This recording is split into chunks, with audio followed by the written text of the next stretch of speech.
Today's show is sponsored by ExpressVPN. My savvy fans secure their internet. Join them at expressvpn.com/yang.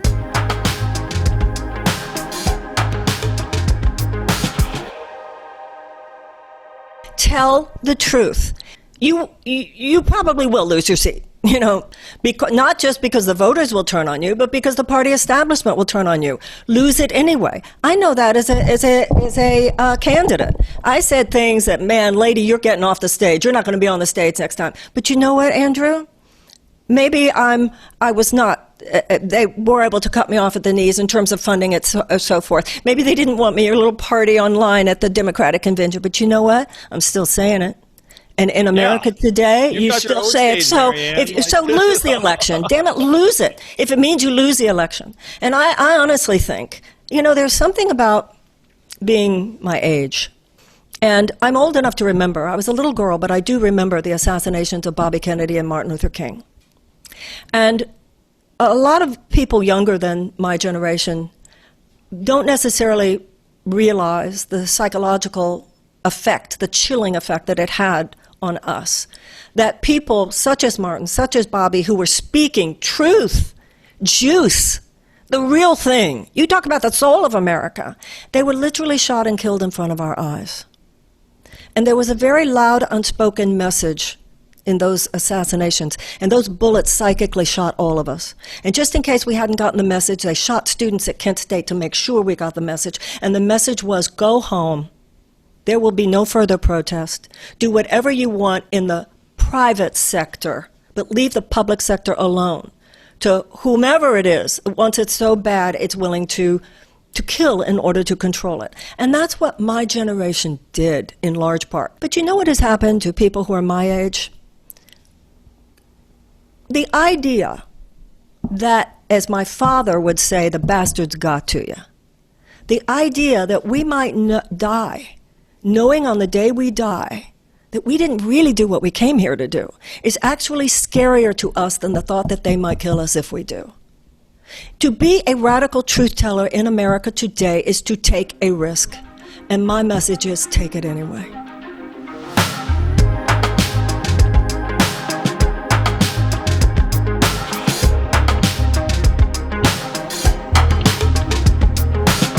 Andrew, we are 7 months into the worst pandemic we've ever seen, or since, let's call it the worst global crisis since World War II. And there has been, every American's gotten $1,200, so $6 a day or so. You can do that math better than me. Something like that. That's it. It's disgusting. Yeah, it's reprehensible what we've allowed to have happen. And I'm thrilled that there's pressure to get back to the table, because this bill should have been passed months ago. We can all see that over 80% of Americans agree with cash relief during the pandemic. Over half of Americans now want universal basic income in perpetuity. And a bunch of House Democrats, many of whom were in competitive races, actually came out with their own plan because they wanted to help bridge this gap between the HEROES Act that Pelosi is leading with a $3 trillion price tag. And then the Republicans signaled that they'd come up to something like 1.3. And to most humans, that sounds like you could make a deal. It's like, I'm at 3, they come with 1, they move up to 1.3. Maybe you make some moves too. Like maybe you wind up somewhere like 2-ish and then see what happens. And you could do a world of good for tens of millions of Americans with $2 trillion, aid to states, enhanced unemployment benefits, cash relief, and a bunch of moderate or vulnerable, frankly, Democratic members of Congress came out and said, here's another plan. Let's work with that. And that's increasing pressure on Nancy and House leadership, as it should, because this is not one party's entirely to blame situation. This is a just get to the fucking table and make a deal situation. This is not a time for political point scoring. Just so many people are hurting. So I'm disgusted that we're still having this conversation in mid-September. The last bill was passed the end of March. So like you said, you're talking about 6+ months. without aid. And even after you pass a bill, it takes a little while for the aid to get out to people. So it's freaking dysfunctional mess in DC, and it shows that we have to change things fundamentally. I think a lot of us are so entrenched, Andrew, with like we're Republican or Democrat, and we think the other side's the bad guys and that we're the good guys. And to me, looking at this is so freaking obvious. Neither one is a good guy. They both suck right now. They both are not helping you. Because if they were actual good guys, in my opinion, they would get. I don't know. I feel like if I was in Congress, would I bail out a bunch of companies if I knew I got a whole bunch of cash for people that were hurting? Like, would I compromise that to help people? Yes, if I was a Republican and I wanted to bail out my company, would I let the people get some money in addition? Like, just pass the big one to me. Like, they're playing political calculus, political ping pong, while millions, it's the whole country is just, it's just burning, man. It's just burning. There's nothing to say, but this is super frustrating. And to your point, it's systematic. It's not the individual Congress people in general. It's just the system's broken. It's painful. No, we have a system where you'd rather everyone loses than that the other side seems like they got to win, because you have members of Congress that are much more vulnerable to getting primaried by their own party or having people turn against them than they're going to be rewarded for compromising and reaching across the aisle. And this is something I've been digging into now this last number of days and weeks, where the numbers are shocking, Zach. You have an approval rating of 21% for our members of Congress collectively, for just Congress collectively. Congress. And then their re-election rate is 94% over the last number of cycles because you can't beat an incumbent. They start out with their $1 million moat. Only a handful of people vote in the primaries. So and over 80% of seats are safe. So they're either clean Democrat or clean Republican. So let's say you're Republican in one of these seats. You're only worried about someone Tea Partying you, more or less, because you know if you get to the general, then you win in a cakewalk, in part thanks to gerrymandering, but in part thanks to geography. And so the only thing you're worried about is someone flamethrowing and coming and saying, like, this person, isn't a true conservative. And so so you'd rather do nothing and say that, you stood for quote unquote principles, because that's actually better for your job security. And there's a similar situation going on for Democrats. And then you have House leadership that's been there for 30 plus years. And they're keeping, unfortunately, members on a tight leash where they're like, look, stay with the party. There's very, very little bipartisanship or people crossing party lines. If you look at the HEROES Act, the $3 trillion relief act that the House passed, only one Republican voted for it. It was Peter King in Long Island. And he voted for it. And he said cleanly, he was like, look, New York's getting devastated. I'm just going to go along with this because, like, my district is getting blasted into smithereens, which you can imagine, like, that decline in economic activity. That's it. No other Republican came forward and said, I'm for this thing, except for Peter King. And then you had 14 Democrats in the House say that they weren't going to support it because they thought that it was going to die in the Senate. They said this is not actually a bipartisan effort. This is just going to drive the Republicans in the Senate to kneecap this thing and not even consider it. And they were right, it turns out. So if you have 14 Democrats who looked at this and said, look, this is never actually going to result in a real relief bill because the Republicans won't stand for it. And of the 14 Democrats that did not support the HEROES Act, a lot of them were brand new to Congress. So they hadn't gotten, frankly, brought into the party machinery to a point where Nancy's like, you can't do anything independent of us. And the second thing is a lot of them were in swing states where they're vulnerable. So you had people like Abby Finkenauer from Iowa or Sharice Davids from Kansas who were like, I'm just not going to go along with this thing because I just don't think it's going to get Republican support. And it turns out that they were right. So you have a lot of dynamics, Zach, that are going into the fact that it's better for many people in leadership to not have a relief bill pass than to have something imperfect pass. What? We joked when we were running. We'd be like, hey, even if we pass universal basic income, we still got a lot of work to do. Like what? So there's a lot of stuff that's like fundamental. Is there anything that can be changed now? Like what's like, you know what I'm saying? Like we talked a lot about, and I'll pause there. We talked a lot about ranked choice voting and getting money out of politics and adjusting the media so we're not so polarizing and regulating social media the right way so people aren't so divisive and addicted to these, ideological ideas and right and left. But those are longer term solutions that we are working on in some ways in Humanity Forward. What's the best move now? Is it get behind Biden and put the people that we believe are for a lot of these reforms in his administration to pressure them? Like what's the short-term fix, man? Because I need it right now. I need it to get out of my mental depression. Right now, it's call members of Congress, say, we need a relief bill, we need a relief bill. And for the approximately 40 members of Congress who came forward with an independent plan, support them and say, look, Nancy, get back to the table. Come down from your vantage point and start compromising. Because I agree. We all know that I think that Joe and Kamala winning and then having Congress hopefully be aligned up is what we're going to need to take more dramatic action in January, February, March. But I want to get shit done right now. It's like people can't wait until January, February, March. So right now it's reaching out to members of Congress and letting them know that inaction is unacceptable, that you're a voter, an organizer, an activist, and they need to get to the table.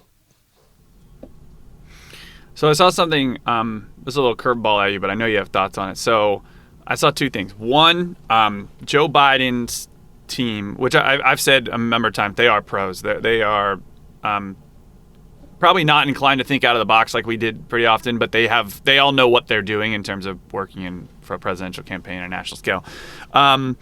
They are putting together a very, very strong legal team for a fight in November for counting votes, so we don't have a 2000 election like we did in Florida, through Bush and Gore. And Trump tweeted this morning, so this we're recording this on Thursday the 17th, but it'll be out on the 20th or on Monday, the following Monday. He tweeted this morning that the election is going to take, I'll got to find the exact quote, but the election is going to take a while. Like it's not going to be accurate. And do you think he's setting the stage to take advantage of this system we're talking about, Yeah, this is the nightmare scenario that unfortunately is, in my mind, also the likely scenario, which is that we don't have an outcome on the night of November 3rd. It drags on for a while because a lot of votes will be mailed in swing states that will not be able to be called until more of those votes get counted. And so the time frame will drag on. And the Biden team is very smart to have lawyers at the ready to make or anticipate challenges to the results. I think that Joe and Kamala, if you were just to count every vote magically, they're in position to win. And I get the sense that Trump actually agrees with that, and that the main plan on the other side is going to be to try and cast doubt on particular vote counts and results. And so the fact that the Biden team is ready to fight that is very positive. I think that Americans are smart and can sense that this is what's going on, and that there are going to be some votes that get counted after election night, and they just have to be able to trust in the results when they get reported.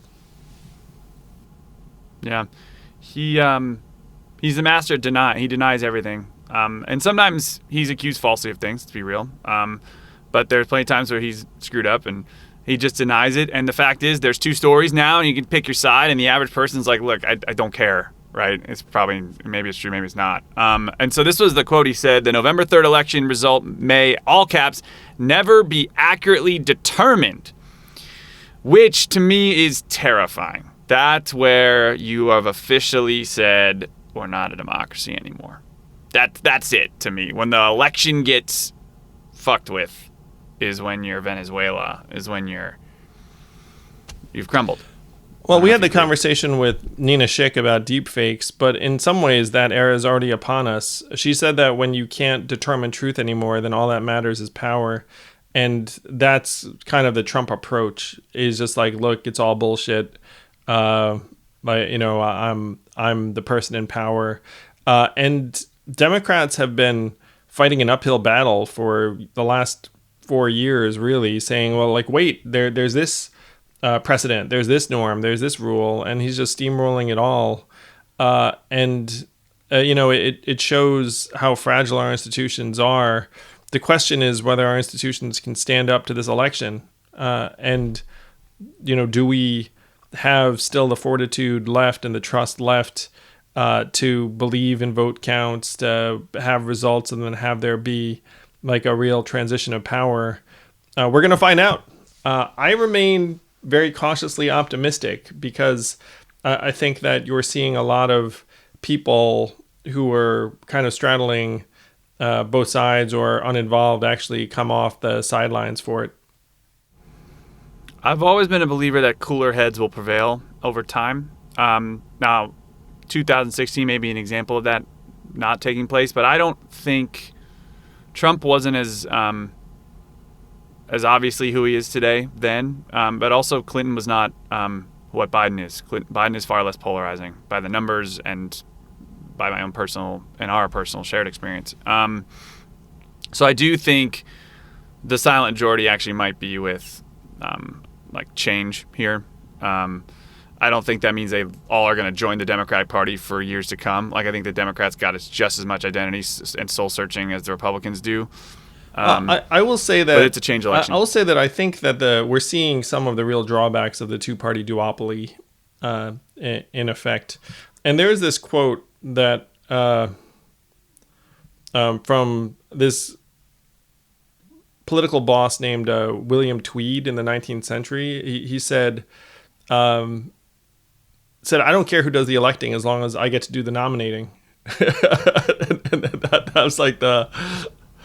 Interesting. And oh my God. And so this is one of the things that's infiltrated my thinking on a lot of these congressional races, is like by the time it gets to folks, you really don't have a meaningful choice a lot of the time. And if we have different open primaries with ranked choice voting, it's such a game changer. Like, I firmly believe that if you're looking for a more effective Congress, you need to have more effective races and election mechanics that would actually change the incentives of the members of Congress, so that if they don't compromise and they come back and say, I stuck to my principles or whatever, then you can be like, fuck you. like get out of office. Like, we put you there to actually do something. And it would be a different group of voters, because the number of people who vote in the primaries, it's sub 20%. So you have like the most extreme voters on one side or the other who are deciding that candidate's reelection every time. And so if you had a process where it was opened up to 100% of the voters in that district through like an open primary and ranked choice voting, then all of a sudden it's not enough just to curry favor with like 70% of your 20%, which is really what's happening right now. It's like, as long as I keep 70% of my 20% in line, like that 14% of my district, then my job is secure. And so if you change that reference group to be 100%, then all of a sudden you would see completely different approaches to governance. So this was my comment when people want you to run for mayor of New York. Yeah. This has been my reaction when people ask you to run for mayor. They're like, oh, he'd be a landslide, he'd win in a shoo-in, he would be a great mayor, this and that thing. Do you realize how many people vote for the mayor of New York City? It's like 11% of New Yorkers, 13% of New Yorkers. It's tiny. Yet everybody has an opinion. 100% of New Yorkers hate Bill de Blasio. But no one votes. And so who are those people voting in a mayor's race? And like the last mayor's race was in 2017 in June. So it's after election year. So no one's thinking politics. So it happens because it's a primary. It's always a Democrat. So the primary is in June. The small group people that win are your diehard Dems, your the unions, right? Like things that like kind of lead to either systematic, like overweighting the system, or frankly corruption, because you have to just basically curry favors with either union leaders or very special interest groups to get elected. So I think you'd had a shot to win if you wanted to run, but it's not you don't get to vote. You don't get elected by the average New Yorker, because then I think you'd win. You got to win the average voter in a primary, and that's the difference in presidential politics too. It's Iowa, same thing. We had to get 5%. You have 5% Iowans vote. That's not the state. That's 5% of Democrats. Like that's a diehard Democrat. Yeah, it was interesting, man. I always used to say on the campaign trail, we just need 40,000 Iowans to get on board to abolish poverty, and we got between 9 and 10,000. Which, in a way, it's like, well, it's not that terrible. You got like 25% of what you needed to abolish poverty. But I always knew it was a very, very confined battleground. Really, it's like there was all the noise and the press, and then it's like all I need is 40,000 Iowans. Like, let's do this thing. So these elections are not quite what a lot of people think they are, in large part because of our process, and that this is something that I'd really love to change. Actually, it's not I'd love to change. We need to change it if we're going to have functional legislative bodies, functional incentives for our lawmakers. Because one of the things I think people who listen to Yang Speaks know is that Andrew Yang is passionate about the fact that people will do what the incentives are to do. you know what I mean?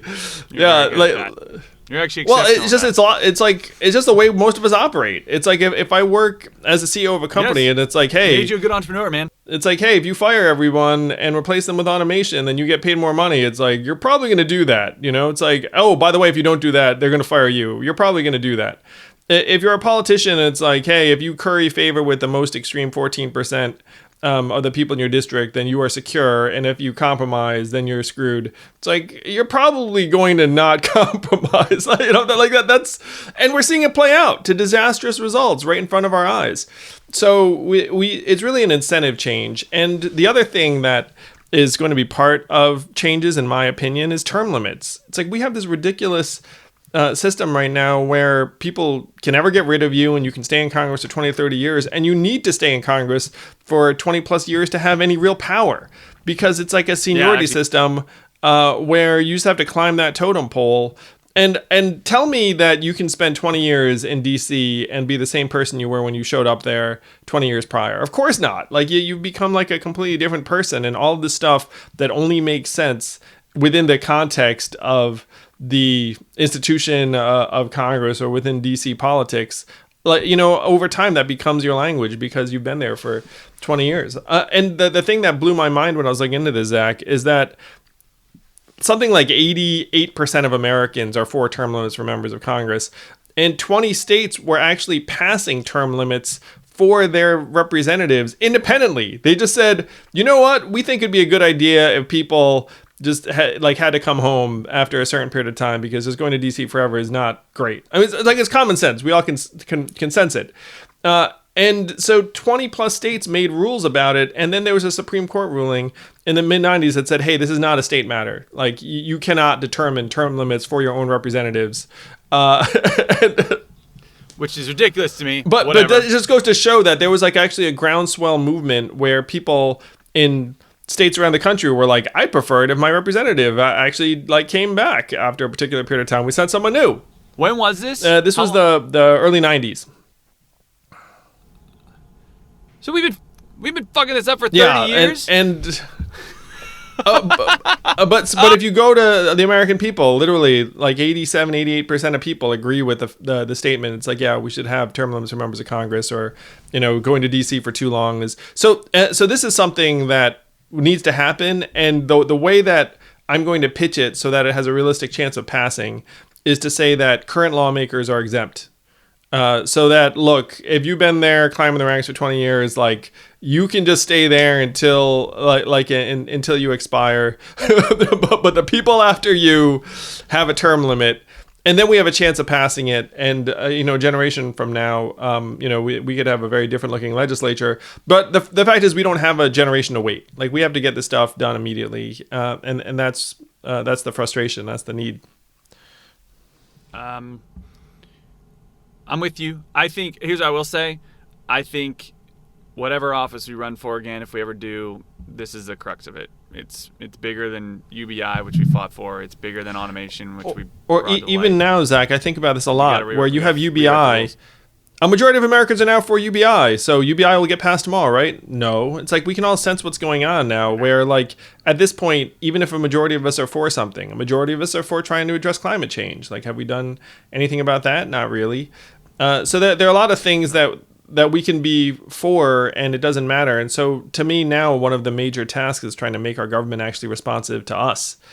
So being the problem-solving type, I'm now digging into the guts of why it does not seem like Congress listens to us. And again, the numbers, 21% approval rating, 94% reelection rate. I mean, like, is that the recipe for behavior change? No. Nope.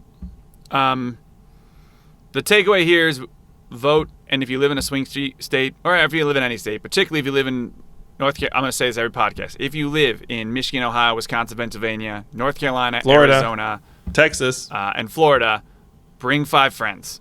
Bring 5 friends. And Texas is apparently up for grabs, so holy shit. I mean, if Joe Biden wins Texas... You can throw some more places in there too, man. Nevada, New Hampshire, the list goes on and on. There are a lot of swing states this time.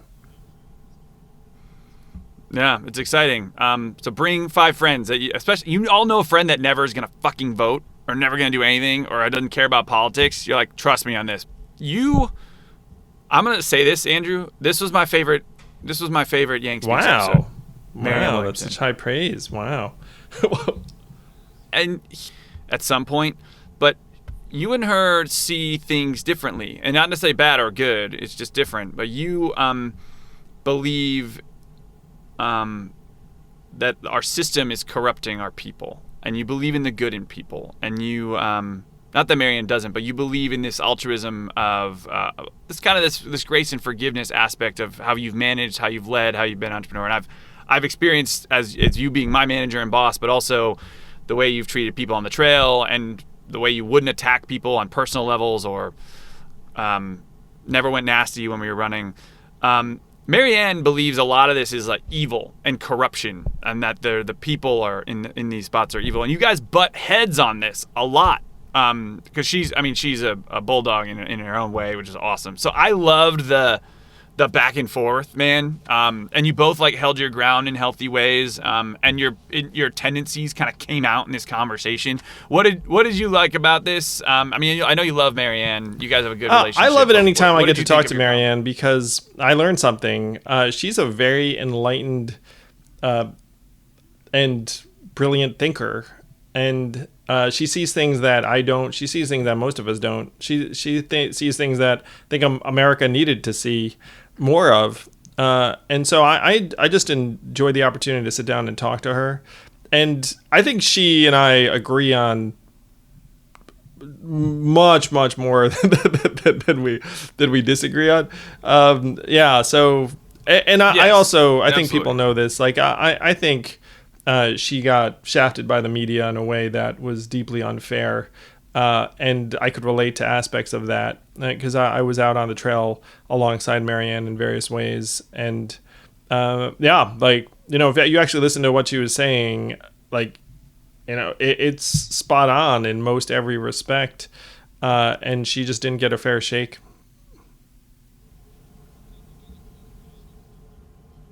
Yeah, you guys agree with. I didn't mean to say this is like a nasty combo. You guys agree with a lot. You're trying to solve the same problems, sometimes in different ways. I just loved it because she's not afraid to be like, Andrew, I think you're wrong on this. And you're like, oh, well, all right. Okay, agree to disagree. I think it was fun and interesting. And you push back as well. So tune in The one and only, she's an author. She's a spiritual advisor to Oprah. She is a something like 5 times she's New York a Times badass. bestselling author. What else is her She's written over a dozen books. She's a real powerhouse thinker, philosopher, presidential candidate that I got to know quite well on the trail. Marianne Williamson.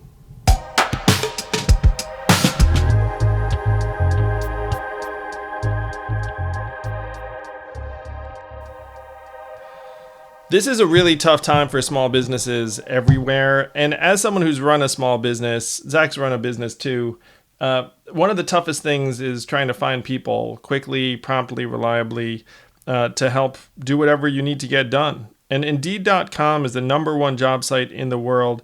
A lot of these markets function in a way that eventually one of the markets gets the most critical mass. And in this space, it's Indeed.com, where it's at this point the go-to destination for both employers and folks who are looking for a job. You know, we used it on the campaign. Indeed.com is the go-to place. Yeah, I've used it a lot personally. Frankly, it's just simple, and you only pay what you need, right? You can pause anytime or and restart anytime. So right now, Indeed is offering our Yang Speaks listeners a free $75 credit to boost your job post, which means you get the quality candidates that see it fast. So try out Indeed with a free $75 credit at Indeed.com/Yang. This is the best offer available anywhere for this type of service. So go right now to Indeed.com/Yang. Terms and conditions apply. Offer valid through September 30th.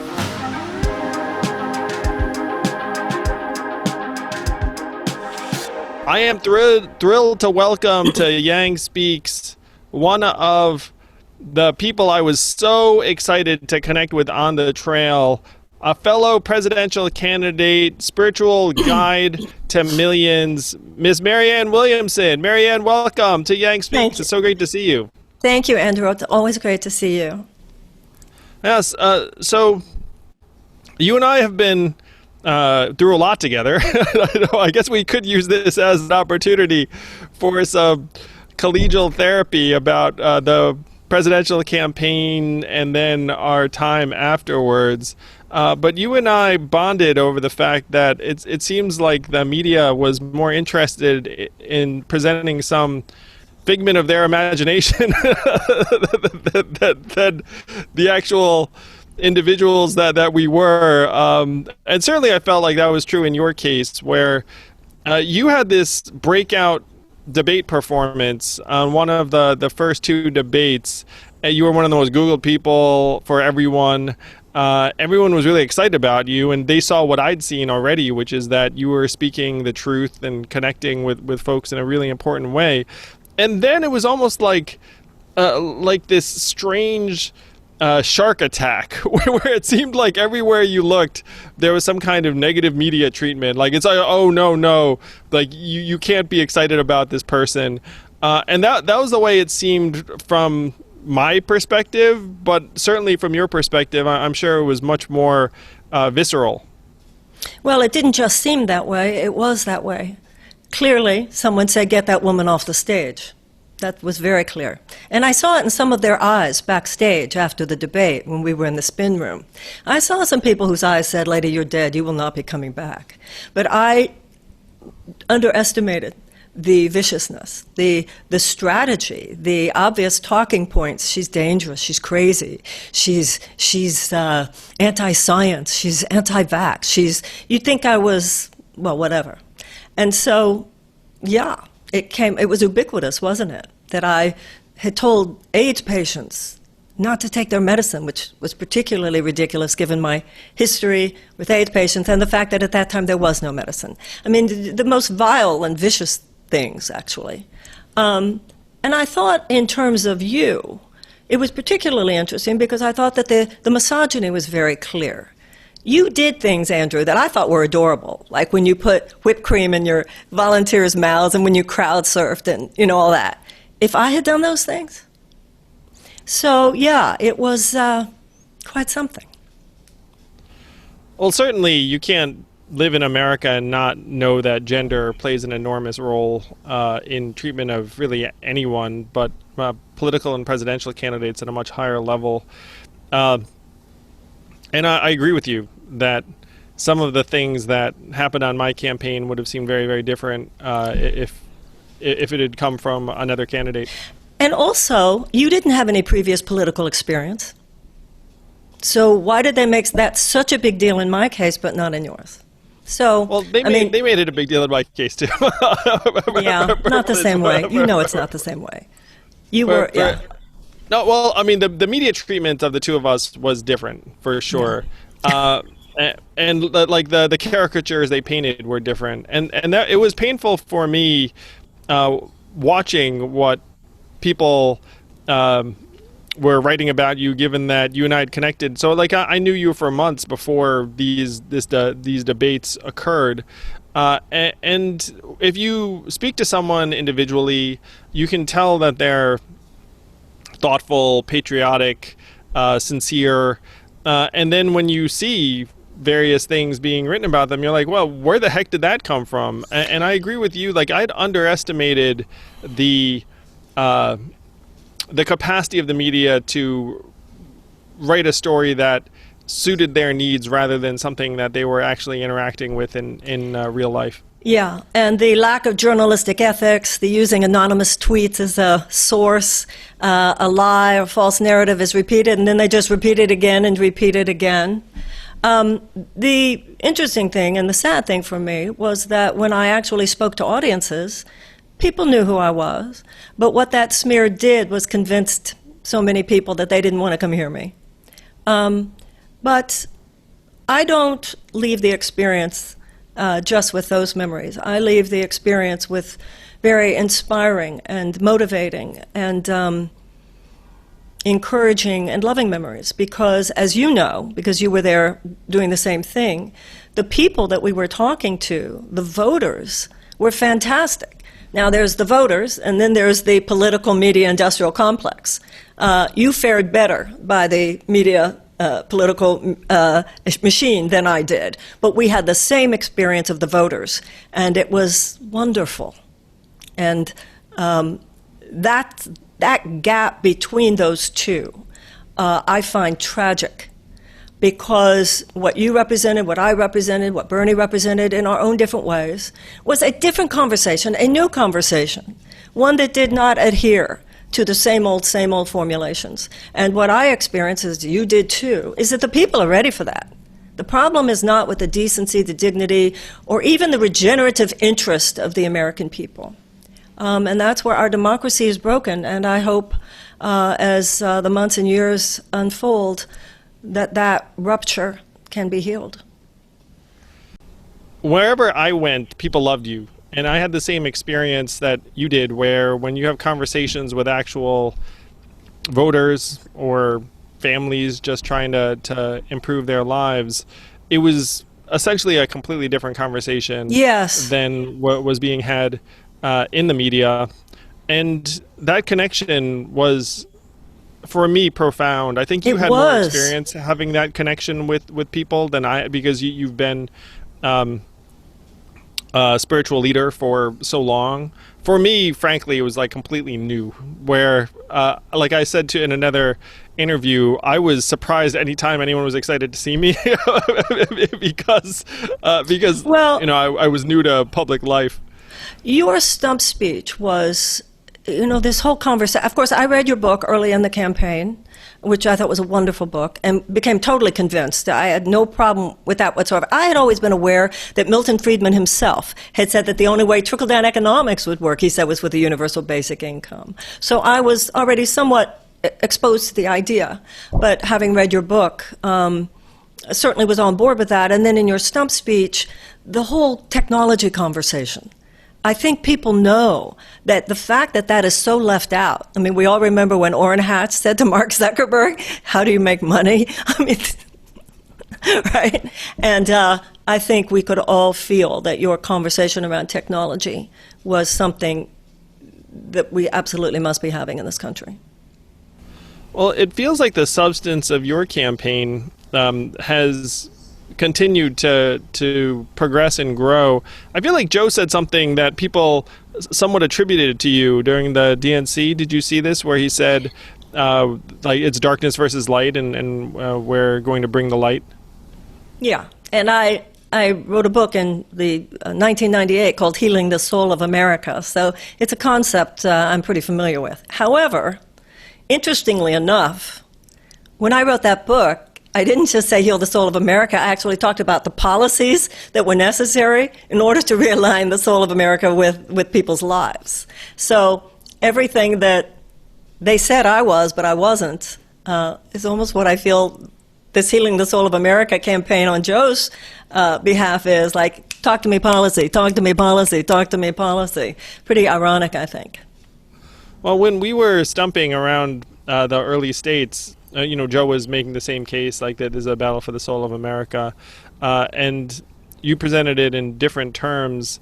I feel like so many people were drawn to you because your diagnosis of what has gone wrong, I think we all can see. It's that there is something more than just this one malignant narcissist who happens to occupy the White House right now. Absolutely.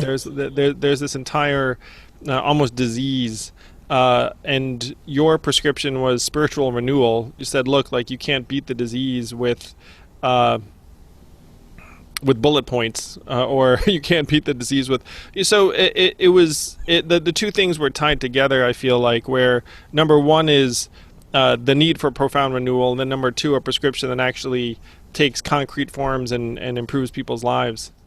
Well, the concrete forms are extremely important because when you say spiritual renewal, spirituality is simply the path of the heart. An economic system that places profitability, short-term profitability for huge multinational corporate entities before any moral or ethical concern or responsibility to people or to planet, that's a political issue. It's an economic issue that reflects heartlessness. And that has been going on for 40 years. That trickle-down economics is based on that idea that the only responsibility of the corporation should be fiduciary towards stockholders at the expense of other stakeholders like workers or planet or community or environment. So that is a disease. It's not like a disease. It's a moral disease. And interestingly enough, like I said before, even Milton Friedman, who mainly articulated that, said this will only work if you have a universal basic income. And of course, they left that part out. So it's a spiritual malfunction. But I never on the campaign, nor do I now, disconnect that from the economic and political and social issues which reflect that heartlessness, which have caused some unbelievable unnecessary suffering for millions of people, tens of millions of people here in the United States and elsewhere.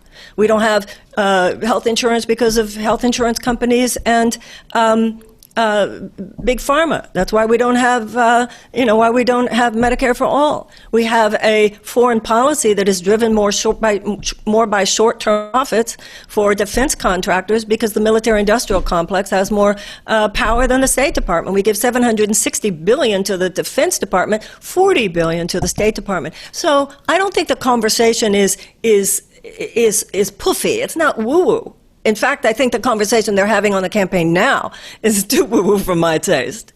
I think we need to be talking about the political changes and the economic changes that absolutely have to occur in order to heal this country. Well, one thing that I've found so heartening, Marianne, is that you and I agreed, I think, on the vast majority of policy, and we arrived at it from different angles, where I had this sort of technology lens where I was like, oh, this is really not going to work very well. It's just going to work worse and worse as technology takes off. And you came at it from a values lens, but arrived at a lot of the same places. And I was thrilled that you championed universal basic income before the pandemic hit. Now it seems like everyone's on board with universal basic income or a version thereof. but you saw it during the campaign. Yeah, I did. And many of the things that you described, I completely agree with, where you described our healthcare system as like, look, this is not actually a system to make us healthy. Like, this is a system of profit and revenue, and that we need to have a completely different approach if you're going to try and actually make us stronger and healthier. There were so many things you said that I think people agree with, and I think that one of the marks of your campaign is that a lot of your ideas are continuing to grow in resonance. Yes. And the pandemic has, unfortunately for everyone, laid bare a lot of the nonsense where like people were arguing about healthcare delivery, and now it's like, well, shoot, like, you know, if you have a pandemic, you kind of need some kind of universal healthcare system if you're going to be able to help people or fight the pandemic. For a basic income now, it's, well, shoot, there are millions of people that don't have jobs through no fault of their own, and we need to deliver economic resources to them. We had 40% of Americans even before the pandemic who could not be able to absorb a $400 unexpected expenditure. We had 93 million people even before the pandemic who were living near poverty.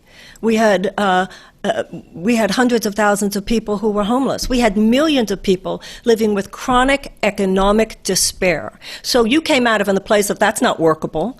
I came at it from a place of that's unbelievable accumulation of economic tension and anxiety and despair, which is never workable. It is outrageous.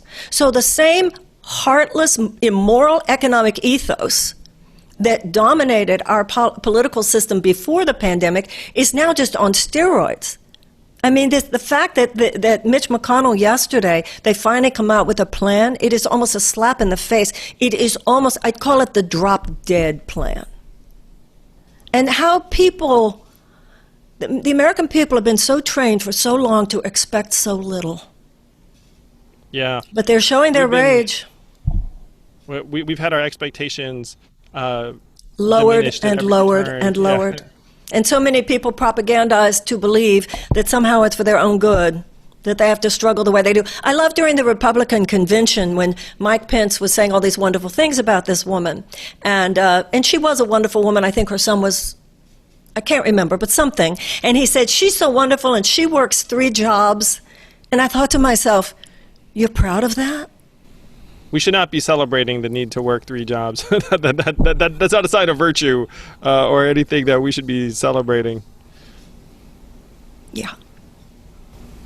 It's a sign that we're all on this hamster wheel, and that sometimes not even one hamster wheel will do the trick. Like, you need to get on 3 simultaneously in order to make ends meet in a lot of parts of the country.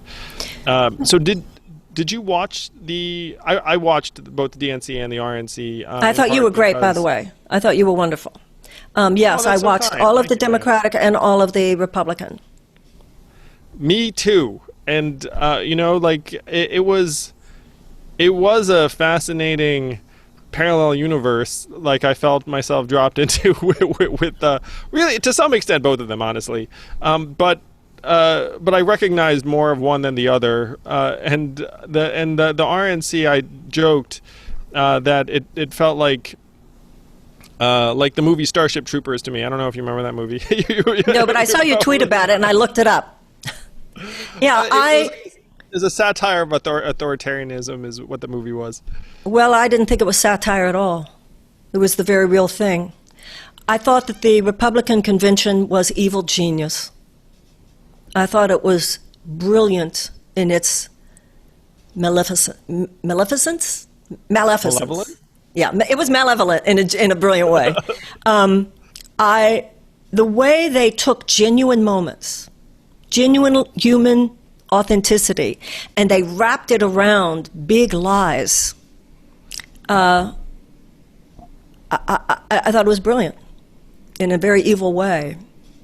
And also the thing that I felt was the saddest, as someone who wants Joe Biden to win very badly, they prosecuted a case against Joe Biden. Why didn't the Democratic convention prosecute a case against Donald Trump? If ever there was a prosecutable criminal in the White House, here it is. They didn't prosecute a case. Kamala Harris is a famous prosecutor. Why didn't you prosecute a case? And the other thing is, the Republican Party, even though the vast majority of it was lies, bragged about policies.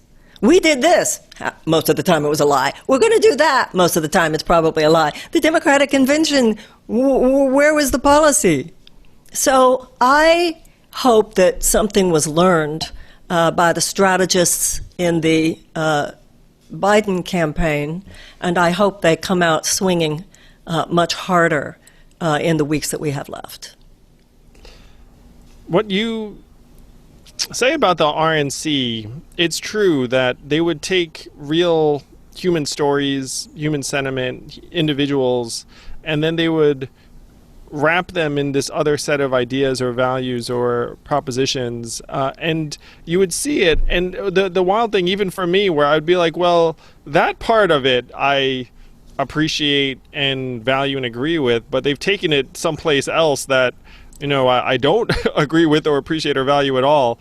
And that was like a repetitive theme, but you're right, it was very well done. It was so, they will take some story that is so touching and so real that if you didn't know the facts, if you didn't know the larger context, you'd think, wow, these people really care. It was like a purse thief saying, look over there, look over there. So they had you look over here so that you weren't looking over there at what was really happening. And that had to do with race, it had to do with the economy, it had to do with everything. They're playing a very tough game. One of the things I said repeatedly on the campaign trail was that the only way to beat outrageous lies is with some outrageous truth.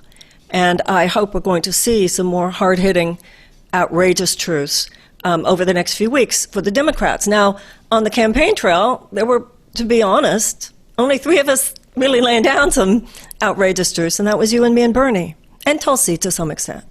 So I hope a more radical level of truth-telling will be adopted over the next few weeks.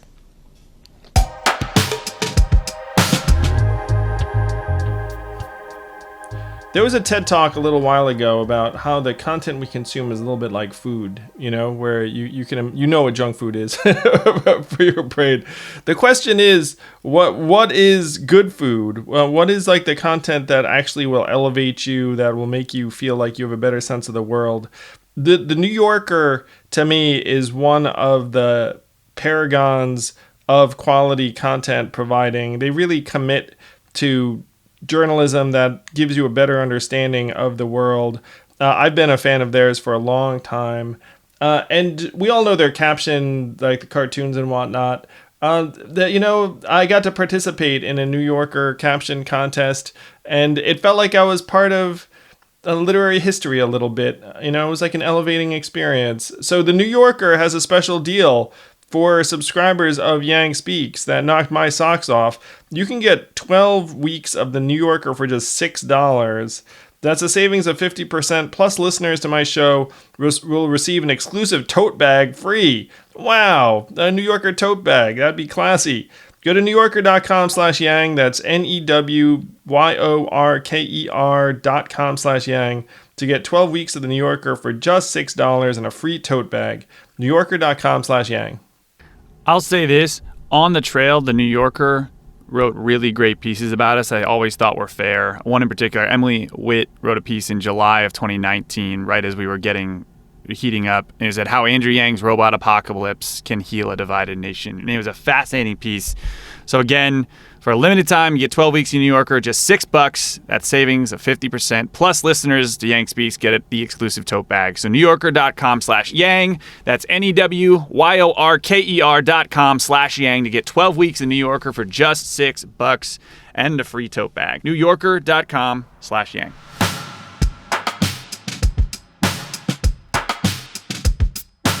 You have helped turn me on to several progressive congressional candidates around the country. I've been supporting some of these candidates too, and I'm incredibly grateful to you for both supporting some of them and also saying, hey, you should check this candidate out. And it's been a lot of fun for me. I've sensed that you share it too, because these congressional candidates are so incredible and awesome, and like they have the right ideas and values and policies. And they're not really getting a whole lot of visibility or support in many contexts. It has kind of blown my mind how little in the way of national resources is going to many down-ballot candidates around the country in districts that maybe they're not a slam dunk for Democrats, but they should at least be competitive. And it feels like you and I are some of the only people supporting at least some of these candidates. Where you and I differ, though, is that you have an attitude of, wow, it really blows my mind. I have an attitude of, how fucking dare they? Because there's a reason for what you just said, and that is the corporate democratic machinery that does as much to purge progressive voices on a congressional level and a senatorial level as they do on a presidential level, just like they did with the presidential race this time and they did with the presidential race last time in the Democratic primaries. And so the progressive candidates, and I agree with you, there's some great people, many of whom did not make it through their primaries, some of whom did. But they are not given the support. They often are not the people who already have their own resources. They're not lawyers and business people necessarily. They might be scientists, they might be teachers or whatever. And the money from the Democratic Party is given to those that are what they believe are the candidates who are more likely to win. This is why our friend John Hickenlooper, certainly he was a lovely man, but this is why we have John, who didn't even want to run. We have him rather than the extraordinary Andrew Romanoff in Colorado. It's why we had Sarah Gideon rather than Betsy Sweet. It's why we have Amy McGrath instead of Breuer or Booker. So there's something dark there, and I believe it needs to be named. And I believe that it's the wrong call for the Democratic Party. I don't think that's where the people of the United States are, and it's certainly not where the majority of Democrats are. The majority of people in this country, Andrew, want Medicare for all. When you look at things such as cancellation of college loan debt, when you look at things like universal health care, when you look at things like free college tuition at state colleges and universities, these are very popular ideas. So why are we running a presidential campaign where apparently there's more effort to lure Republicans than there is to please so many Democrats, particularly progressive Democrats? I don't understand it. I don't understand why there weren't more young people at the convention speaking. I don't know why there's not more reaching out. I don't know why the burden is only on them to fall in line. Some of whom I'm very frustrated with as well, don't get me wrong, because I do believe that the most important thing is to remove the fascists from the White House. But I also see on the part of the Democratic Party a pushing away of people who are voters, or at the very least potential voters, and that concerns me very much. It didn't work in 2016, and if they're not careful, it won't work in 2020. I'm with you on the frustration, and one of the things that I saw work out in the primaries is that if you were progressive running against an incumbent, there were very, very few organizations or figures who will help you. And that's true even if, let's say you're a member of Congress and you're like a dyed-in-the-wool progressive. It's very, very unseemly for you to endorse someone who's primarying one of your current colleagues. Like that, there were some real rules against that in terms of decorum. And so if you are, let's call it a progressive Democrat running against an incumbent, it staggered me how short the list is of folks who might conceivably get behind you, because Democratic establishment is not going to get behind you unless the incumbent is mired in scandal. Yeah, but Andrew, it's more than about incumbency. It's about more than incumbency. It's about a viewpoint of the corporate centrist Democrat. It's not just the incumbency. And when it comes to the incumbency issue, there have been some real wins. Look at Cori Bush. She was able to defeat a longtime incumbent. Look at Jamal Bowman, who was able to defeat the longtime incumbent. And of course, that whole trend was started with AOC, who defeated the long-term incumbent. So Cori Bush in particular. The race is on. Cori Bush in particular, because it was in Missouri, and her opponent, I think his name was Lacey Clay, hadn't screwed up in like any mammoth fashion. I mean, I was excited for Cori's victory, but in Missouri, you can see it more clearly in a place like AOC's district or Jamal Bowman's district. But Missouri was an earthquake. The problem is that it is so remarkable, frankly, that you're like, no way, like an incumbent lost to their primary challenger. I looked this up, Marianne, because I love math. The incumbent re-election rate is 94%. So if you are going to defeat an incumbent, you're literally, at least statistically, looking at like a sub 10% chance of victory. And now, having seen the dynamics play out in these races, I understand that more clearly, because no one wants to help you, except for, frankly, someone like you, someone like me sometimes, like a very, very small handful of organizations, because people are loath to antagonize the incumbent. and getting behind the upstart seems like a bad move, quote unquote, politically, even if you know that that person's in better step with the values of that district or with the American people. So Well- the problems are, the problems are manifold. Like, I'm actually starting now to get a clearer sense of just how screwed up the systems are in terms of I hope you are. what you I hope you just are. said about the majority will. It's like there are a lot of things that the majority of Americans agree on now, and then so you have the American people, then you have the corporate interests, then you have the legislators, and at this point, it's not quite irrelevant, but it's almost irrelevant if the majority of the people are for it. Well, Like- exactly, like- and it's totally absurd and naive for us to even pretend that the political parties are seeing as their first job facilitating the voices of the people. They do more to manipulate and to dictate than to facilitate. Look at something like what's happening right now with Black Lives Matter. Black Lives Matter is the largest social movement that has ever existed in the United States. And how much of a difference has it made in any legislation whatsoever? The voices of the people, this is what's wrong. The democracy itself is broken. And as far as the incumbency is concerned, it's a club.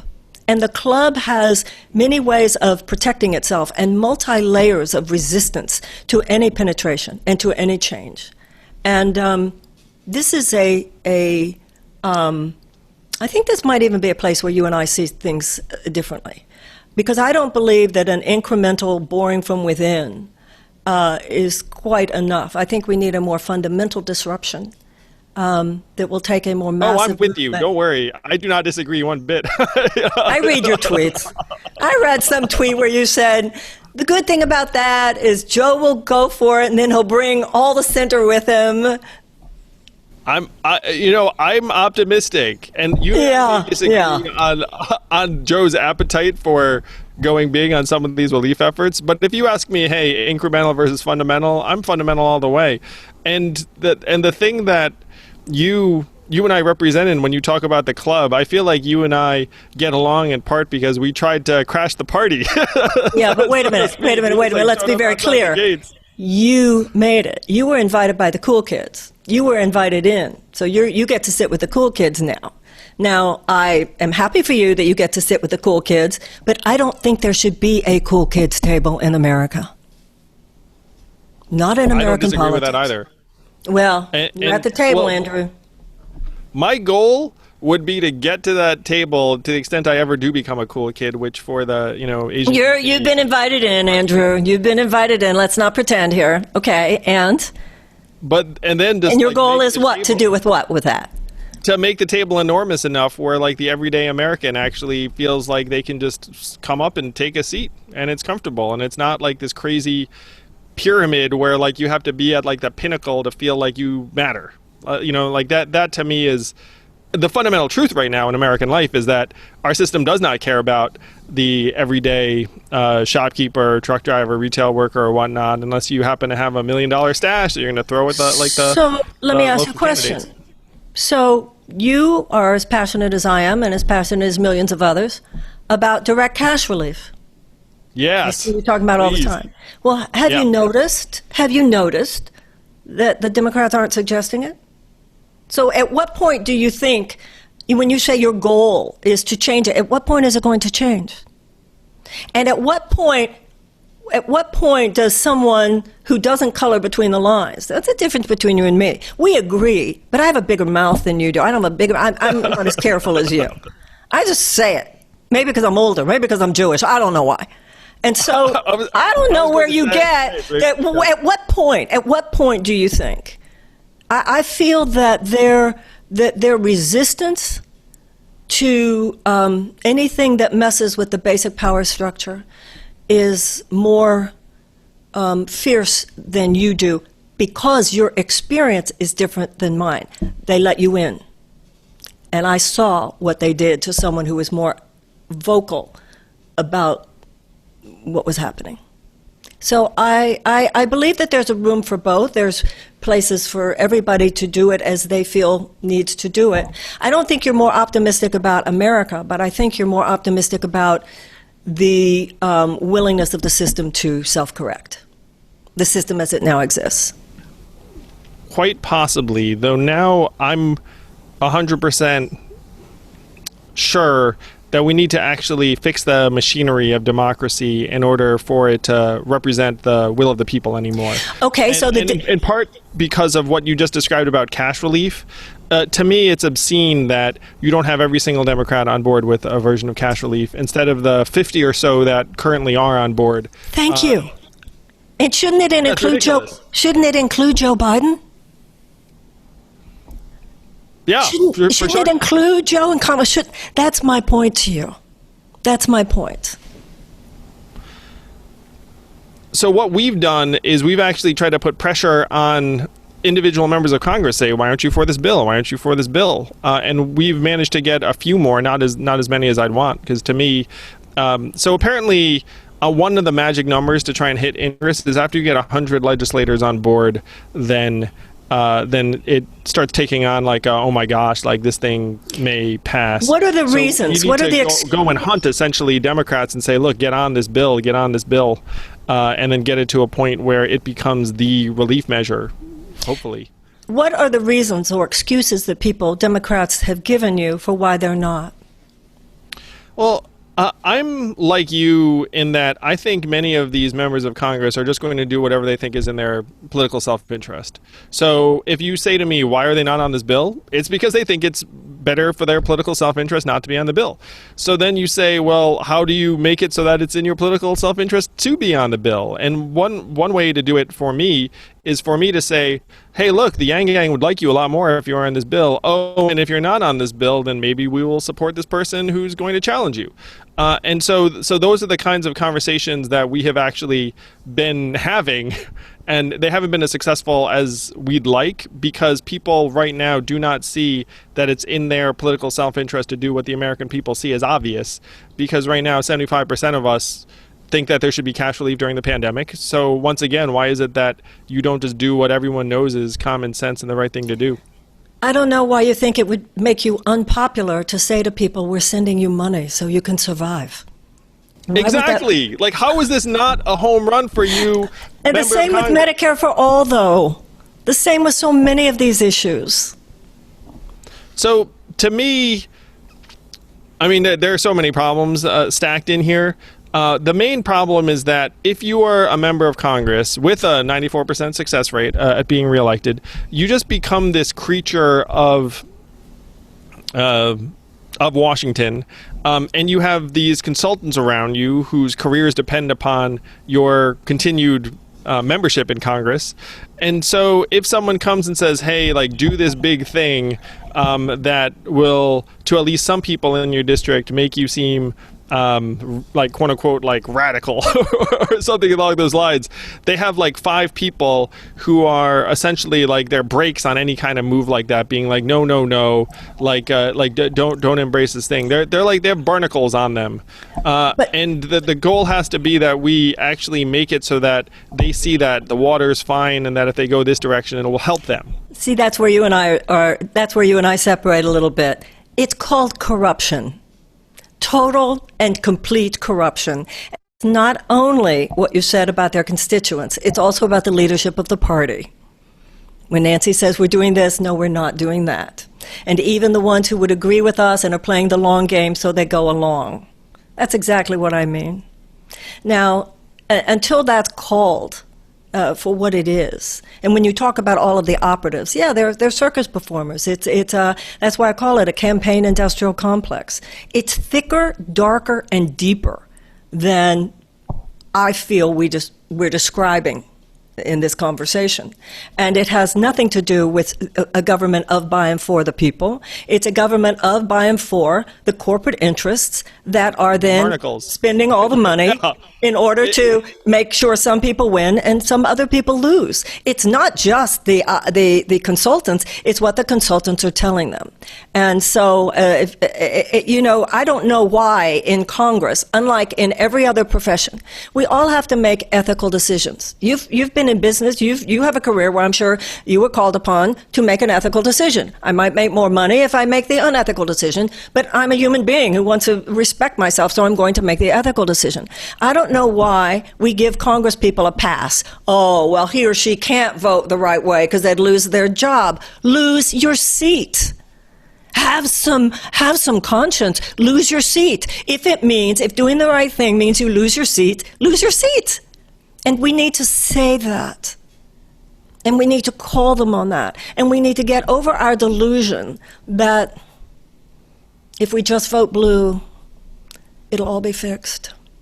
I mean, if you look at the bailout, this bailout, which is so horrifying, as I said, I call it the drop-dead bailout.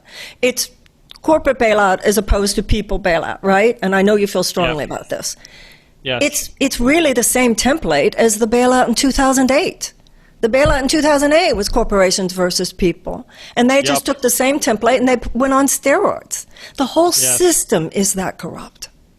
And yet the system mitigates against people calling it out on its corruption. And that's why it's going to be an awakening of the American people who vote in such massive numbers for people who are calling it. And what we have are so many people who recognize the corruption, but who feel that their way of resisting is by not voting, which I can't judge because I understand the psychological.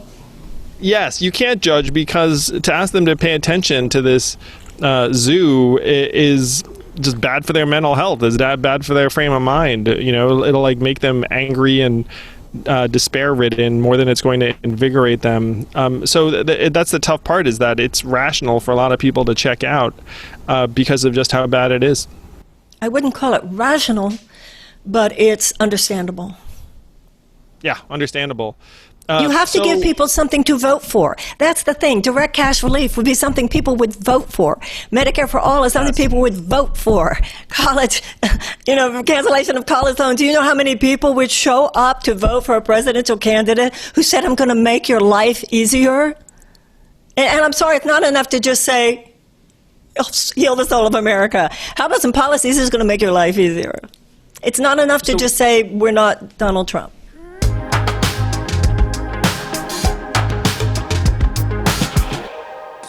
Here at Yang Speaks, we think that our data should be ours. And right now, your internet service provider can see every site you've ever visited, even if you use incognito mode. Incognito mode really does not work as well as you think, nor does clearing your history. At this point, you can have your data sold and resold legally to ad companies. Now, how do we improve on the situation? ExpressVPN reroutes and encrypts your internet connection through their servers. So it's like you're beaming in from a whole nother place and no one can identify anything you did. If that sounds appealing to you, then sign up for ExpressVPN and go to expressvpn.com/yang to get 3 months free on a 1-year package. That's expressvpn.com/yang. expressvpn.com/yang. It's the #1 rated VPN by CNET and Wired. Companies use it, and if you are interested in securing your data, this is the service for you. So stop being weird, stop using incognito mode, download ExpressVPN, expressvpn.com/yang, get your 3 months free, and start protecting your privacy.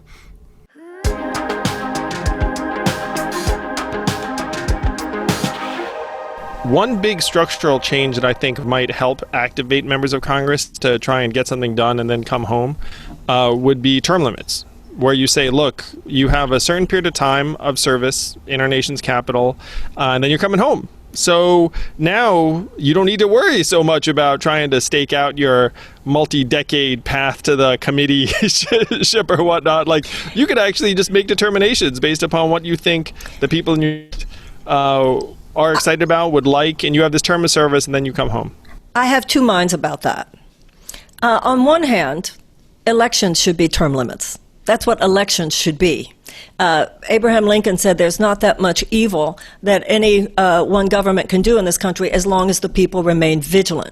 What we have is the problem of gerrymandering and so forth, of course, which H.R. 1 that the House passed would fix. And if the Democrats get the House and the Senate, that structural reform might happen in terms of getting rid of gerrymandering, et cetera. However, I love HR 1.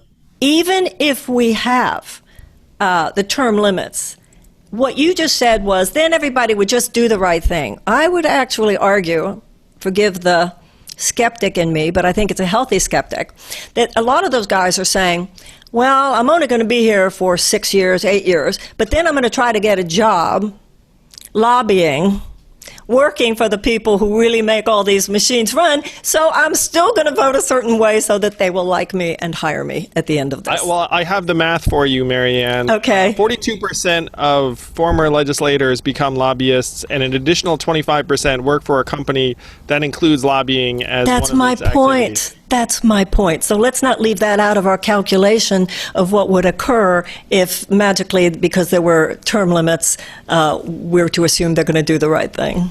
So let's supplement term limits and say, guess what? You have a 10-year ban on going to a lobbyist Exactly. or major firm that Exactly. included these activities that you touched as a legislator. And one of the things I would throw in there too, particularly if you were to have term limits and let's say a bar on certain activities post office, we'll give you a raise. It's like, tell you what, you do this thing for X years, we'll pay you even better. I mean, they're paid fine now, but they could, like, in my mind, it would be a very small price to pay if you felt confident that they were going to look out for the public interest. I agree with that. Them and teachers. Yeah, teachers need a raise too, for sure. So these are some of the structural things that I'm going to be trying to drive in the days to come. And I love any member of Congress who's for term limits, because then you could tell that they're truthful. It's treating a symptom, though. It's treating a symptom. And sometimes you need to treat the symptom, but we're still going to have to get down to the deeper cause, because we have to talk about all of the ways in which the system mitigates against people doing the right thing. Oh yeah, it's unfortunately it's like a layer cake, where I'd say term limits might be third or fourth on my list, like public financing of elections, gerrymandering. Money in politics is the issue. That's the cancer underlying all the other cancers. I mean, until the numbers again, Marianne. I've been looking into this stuff. The average successful congressional candidate raises $1.6 million, and then for Senate, it's over $10 million. So, given the current makeup of the Supreme Court, it's not reasonable to assume we're going to be able to overturn Citizens United anytime soon.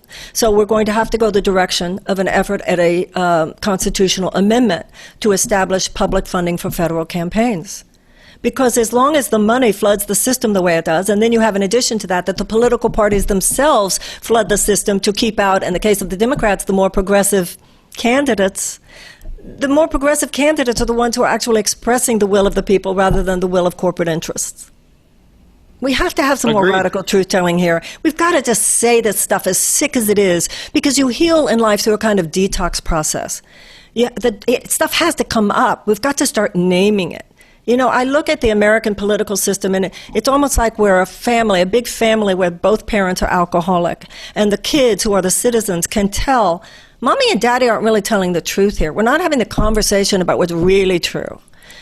And you and I both know that off stage, a lot of them will have a more truthful conversation, but that doesn't make me feel better. Well, this is the danger to me, Marianne, is that it almost doesn't matter who you get in there if the machine is this broken. It's like we can say to ourselves, look, if we just had like a different candidate in there, we need to fundamentally change the incentives of the folks in power if we're going to see some of the massive changes that we need. And right now you get to DC, and the best people I know who are in DC are incredibly frustrated. They feel stuck like flies in amber. You know, they like fought through fire to go to DC to try and make a positive impact, and they get jaded and cynical pretty quick, or over a long period of time. Either way, that town does need like a massive operating system upgrade or culture shift. But or you're letting people off the hook that I don't let off the hook. Tell the truth. You will not only will you probably lose your seat for doing it, you probably will lose your seat. You know, it's not just that you might, you probably will.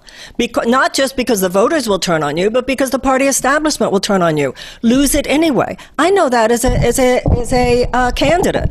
I said things that, man, lady, you're getting off the stage. You're not going to be on the stage next time. But you know what, Andrew? Maybe I was not they were able to cut me off at the knees in terms of funding it, so forth. Maybe they didn't want me a little party online at the Democratic convention, but you know what? I'm still saying it. And in America today, you still say it. So, lose the election. Damn it, lose it. If it means you lose the election. And I honestly think, there's something about being my age. I'm old enough to remember, earlier today I had the honor of talking to Bernice King, and who's Martin Luther King's daughter. And I have written quite a bit about her father, about Martin Luther King and Gandhi, etc. And I'm old enough to remember. I was a little girl, but I do remember the assassinations of Bobby Kennedy and Martin Luther King.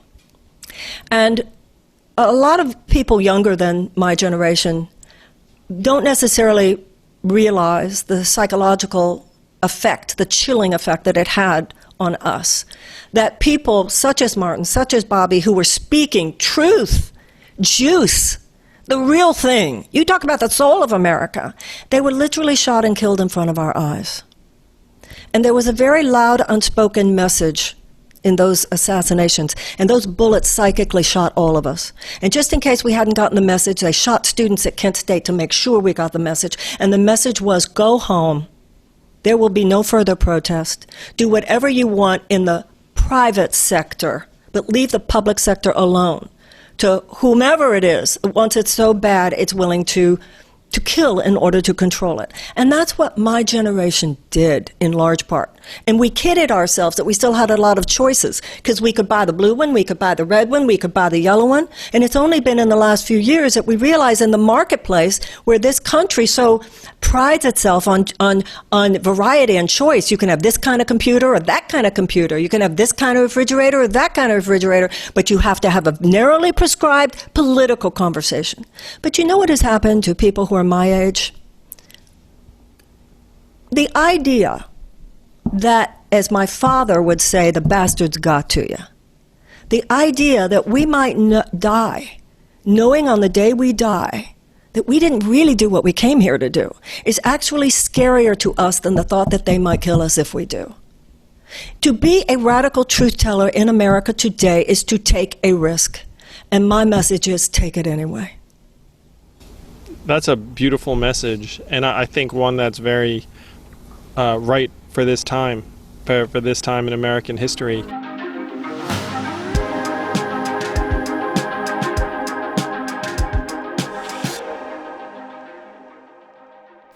You've seen them. They've made you think about whether or not you should get them, and those are the earbuds that are sticking out of everyone's ears, and you're like, do I need to get them, and do I want to do the same thing everyone else has done in terms of getting the particular earbuds that look that way? Well, we've got a choice for you that is efficient, exciting, innovative. It's the Raycon Everyday E25 earbuds. They're best ones yet, with 6 hours of playtime, more bass. I'm not really much of an audiophile, but the things sound great. They actually make your music sound better than really anything else I've used. And I barely notice that shit. So if you're in the market for earbuds and you want something a bit different that says something about you, you can get 15% off your order at buyraycon.com/yang. That's buyraycon.com/yang for a special 15% discount on Raycon wireless earbuds. Check it out now, buyraycon.com/yang. They're black, they're cool. They're like little obsidian earbuds you stick in your ears, and they work great. And you can get them at half the price of the other guys. You know who I'm talking about. There's a 45-day return policy, so if you don't like them, you can just return them, no questions asked. But talk about efficient. I mean, half the price is hard to argue with. Plus, I hate to say it, but you lose these things.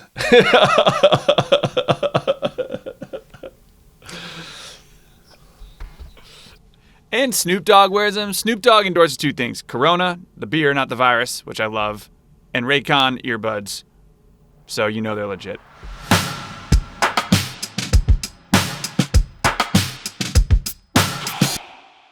So you spoke at the People's Party. There was I believe it was mostly virtual.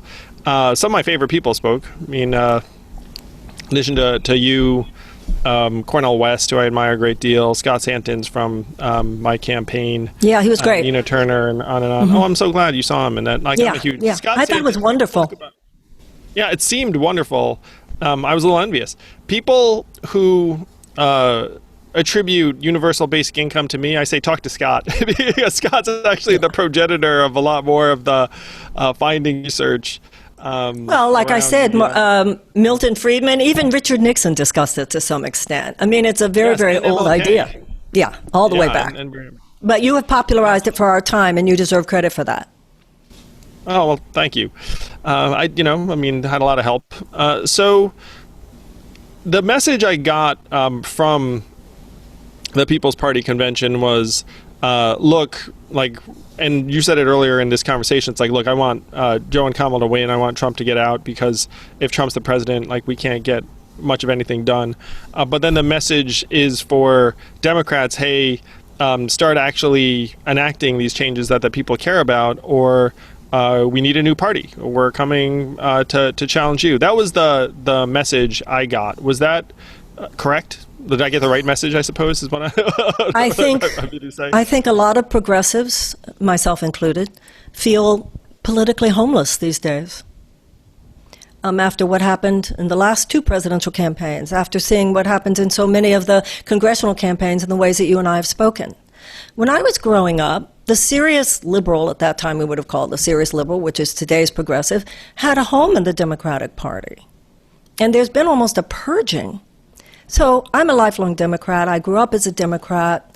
My father, every other word out of his mouth in any political conversation was FDR. It makes me very sad, because I think that the Democratic Party, like the Republican Party, has lost its soul to some extent. And both parties need to reclaim their soul. But I think it's going to be up to the Democrats. Hopefully Biden will win. And then it's going to be up to him, although judging how he's treating this campaign, I don't know, why are progressives treated practically like pariahs? And so there are a lot of people, particularly young people, who don't have the institutional memory that someone like I have. I remember a time when the Democratic Party was the go-to place if you really were making humanitarian concern for the people your bottom line. I remember a time like that. Many of these kids don't even remember that. And so, I have two minds about this. On one hand, if you look at our history, the Abolitionist Party came from the Abolitionist Party. The abolitionist movement came from the Abolitionist Party. The women's suffrage movement came from the Women's Party. Social Security came from the Socialist Party. So third-party voices have been very important in American history. But on the other hand, we all know the political realities that exist here. My personal choice will be that the Democratic Party sort of comes to its senses and allows the wider tent philosophically that they claim to be so proud of ethnically. And if that's the case, it certainly would be the place where I'd like to put my head on the pillow, but I'm going to go, my principles are more important to me than a party.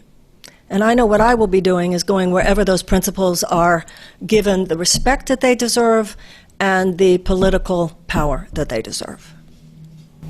My first choice during my run was for the Democratic Party to embrace a bolder set of policies and solutions and proposals than they seem to have. And universal basic income was obviously the one that I made the center of my campaign. But I'm with you that our political system right now is a duopoly that is not serving a lot of people well, and like a whole, in a variety of ways, and that we all wish, at least I certainly wish, that we had a more dynamic political system that enabled different points of view. And because I'm the structured thinker that I am, to me, the big change we can make that would help is ranked choice voting. Because yes, right now, ranked choice voting would very much help. Also, you say duopoly, and duopoly is the word that people use because there are two major parties. But I think in terms of the pattern that it represents, we need to recognize that the duopoly is a monopoly. And it's a monopolistic reality. This country, this is why we have antitrust laws, although We hardly prosecute enforce them them anymore. even in the business world, yeah, much less the political So world. it's a suppression of different voices. But I agree with you on the steps to get there. Ranked choice voting would be a very good idea. Oh, because even now, if you look at the message that for a lot of folks during this run up to November, is they say, look, I'm going to vote for Joe and Kamala, but Joe wouldn't have been my first choice. And so if you had a more dynamic way of expressing your preference, then there's no more berating people for quote unquote wasting your vote. It's like You and I would have done very, very well with ranked choice voting. I like to think so, Marianne. Yeah. but this narrative around wasting your vote is really destructive. It's really corrosive. It's let voters just figure out who the heck they like, who expresses their point of view the best, their values, their policies the best, and because right now, unfortunately, a lot of us now have become almost like investors in different ways, where I remember when they started telling us like which movies do well, it's like everything is all about like, oh, I want to pick the winning whatever the heck it is, and like not waste my preference, in this case the vote on someone who's like quote unquote not going to win. That's all part of the manipulation. Another aspect of that was, remember the canard during the campaign that the DNC had to quote unquote narrow the field. No, they didn't. That's what the primary voters are for. So all of that ridiculous TV reality show with the debates, et cetera, where everybody is given 2 seconds or whatever, plus you and I and others got far less than everybody else got who were members of the club at the time. So all of that, these thoughts put out there, like we have to narrow the field, you have to go with the one who can beat Trump. And I mean, really, I said so often on the campaign that we were living at a moment where what seems like the safe choice is probably the most dangerous thing you can do. Because Trump is not a politician, he's a phenomenon. And in too many ways, the Democratic Party is stuck in thinking of the 20th century. This is the 21st century. It's asymmetrical. But I don't want to go too much into that, because right now we just want Joe to win. So there's that fine line where don't go too far. No, I mean, I remember talking to you about that on the trail, and you and I agreed that like the goal was, in many ways, to start a contrary phenomenon, like opposite Trump. That was a vision. Certainly, like I agreed with you. Like when I was deciding to run, I thought, what we need is we need a different approach. Because the machinery is failing in so many ways. And so if you have someone who reminds people of this failing set of institutions, like that might not be the winning bet. Though, like you, 100% Joe and Kamala, let's go and win this thing. But certainly when I was trying to figure out how to defeat Trump circa 2017, 2018, it's one reason I ran. I was like, well, I think we need a different type of approach to politics. So you and I saw eye to eye on that. I mean, it's one reason we both ran. Absolutely. Well, you've started an important conversation for all of us, Marianne. You've been such a force for goodness and progress and enlightenment. I've learned so much from you. I felt like you were a fellow traveler, and when we met, you were so generous in spirit, where you saw me as someone who was running for the same reasons you were running. Like, we were just going to try and do what we could for this country and this society.